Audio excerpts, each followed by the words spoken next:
Après la chute du mur, le consumérisme effréné est aussi bien présent à l'est qu'à l'ouest.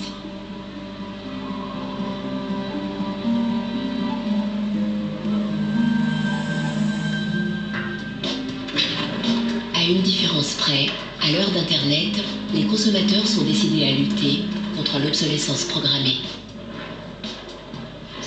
Nous tournons tous nos films ici. Nous prenons des polaroïdes de toutes les personnes qui entrent ici. Ce support est comme un dinosaure, il n'existe plus. Nous sommes très fans de la VHS. Nous copions tous les films de DVD sur VHS, puis nous les archivons. Pour les frères Neistat, artistes et réalisateurs new-yorkais, aucun objet devient obsolète, quitte à finir en décoration murale ou comme accessoire dans leur prochain film. Notre premier film à succès était un film sur l'iPod. J'étais complètement fauché, et quand j'ai acheté cet iPod, il coûtait dans les 400-500 $.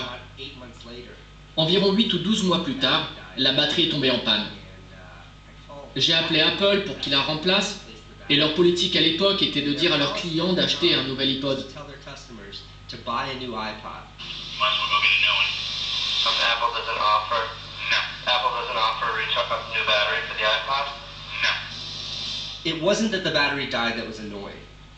Que la batterie soit morte ne m'embêtait pas, car quand la batterie de mon portable Nokia ou de mon ordinateur portable Apple ne marche plus, je peux les remplacer.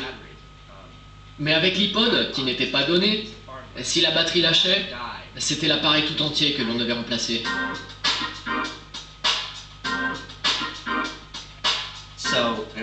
Mon frère a eu l'idée d'en faire un film.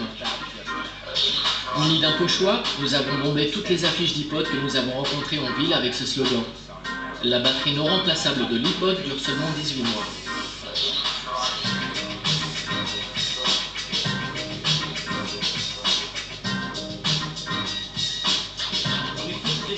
On a posté la vidéo sur notre petit site iPodsDirtySecret.com et en un mois ou 6 semaines, il y a eu 5 ou 6 millions de visites. Le site a explosé. À San Francisco, l'avocate Elizabeth Pritzker entend parler de la vidéo et avec ses associés décide de porter plainte contre Apple. 50 ans après l'affaire de l'ampoule, l'obsolescence programmée se trouve à nouveau devant le tribunal. Quand nous avons entamé le procès, l'iPod était sur le marché depuis 2 ans et Apple avait vendu environ 3 millions d'exemplaires aux États-Unis.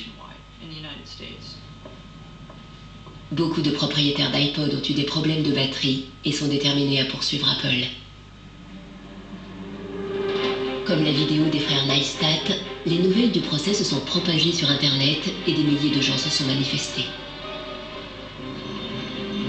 Parmi eux, Andrew Wesley. Je suis très mélomane. Et mon iPod est comme une extension de moi-même. En fait, je l'ai acheté pour écouter de la musique dans l'avion. J'étais sur un vol San Francisco-New York, si je me souviens bien. La batterie a lâché avant même le décollage.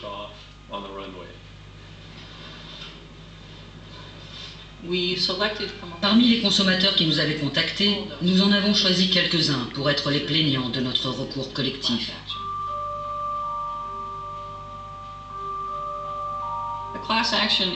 Un recours collectif est une procédure judiciaire aux États-Unis par laquelle un petit groupe de personnes représente un groupe plus important pour porter plainte devant la justice.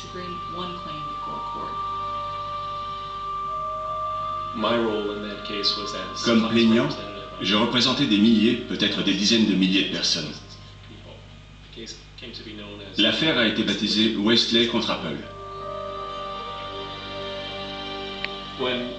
Quand mes amis et ma famille ont appris que c'était un procès important, ils ont pensé que j'étais devenu un extrémiste, une sorte d'Erin Brockovich.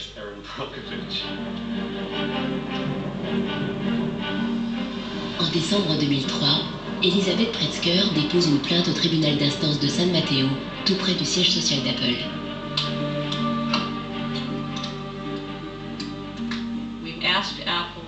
Nous avons demandé à Apple de fournir de nombreux documents techniques sur la durée de la batterie de l'iPod. Et on a reçu beaucoup de données techniques sur son design et sur les essais pratiqués sur les batteries.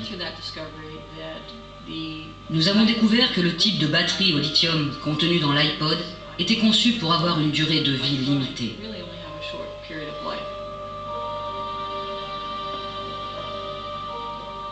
Il est clair que l'iPod d'Apple a été développé dans la perspective de l'obsolescence programmée. Le procès n'est jamais arrivé à terme. Après quelques mois de tension, les deux parties sont parvenues à un accord.